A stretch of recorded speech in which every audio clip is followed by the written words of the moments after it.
Leviticus 23:8 says this, "But you shall offer an offering made by fire unto Yahweh 7 days, and the seventh day is a holy convocation. You shall do no servant work therein."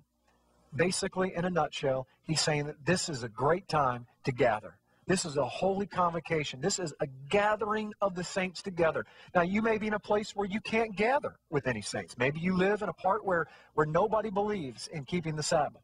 Well, you know what? Then your family is a holy convocation. Maybe you're in a situation where you can't meet on Sunday, that your congregation has to meet, or excuse me, Saturday, that it has to meet on a different day of the week because for some physical limitation you can't. Well, you do your best to meet as a holy convocation on Shabbat. That's what it's all about. It is doing your best. He asks us to be holy. Holy is doing your best to do what he tells you to do through faith. That's what cleanses us and makes us holy. He expects us to fall. That's why he says in Romans 8:1, there's no condemnation anymore for those who are in Yeshua. Now you can go through, do the best that you can, but when you do fall, you will not be condemned. But before Yeshua died, didn't matter if you did your best at all. When you broke the law, you were condemned.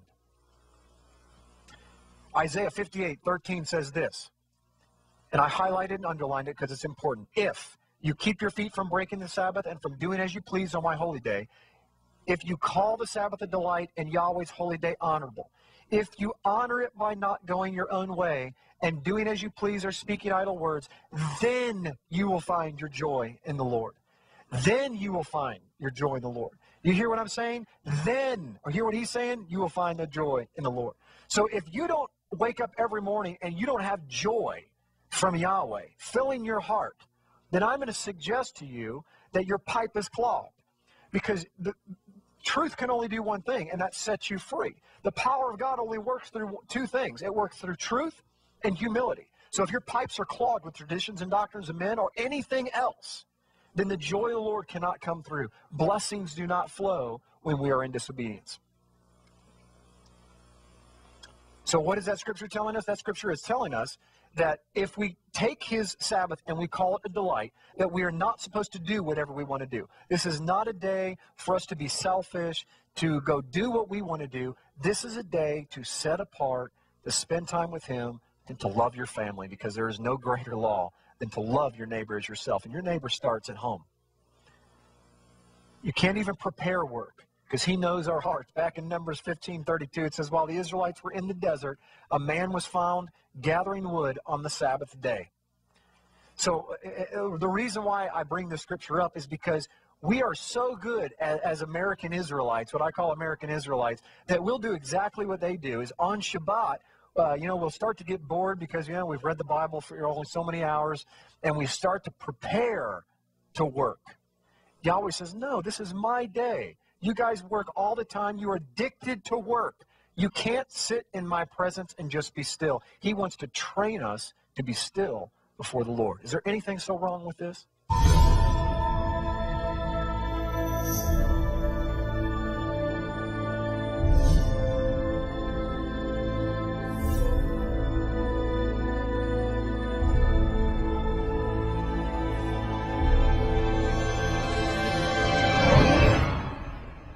Come and join us as we travel back in time 4,000 years ago to discover exactly where the holidays of Christmas, Easter, and even Valentine's Day come from.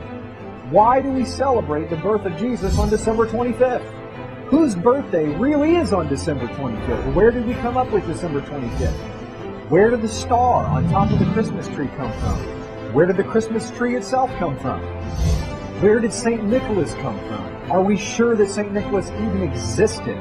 Have you ever wondered where the famous phrase, ho, ho, ho, comes from?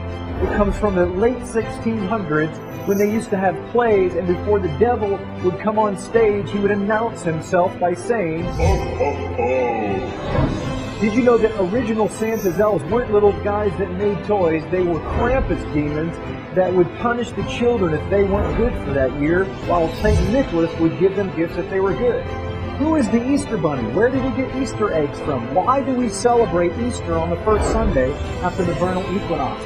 Did you know that Christmas was illegal in the United States until the mid-1800s? Can we celebrate these holidays according to the Bible? This is by far the most popular video on the internet on the history of Christmas and Easter. This video has changed hundreds of thousands of people's lives, and it will change your life too.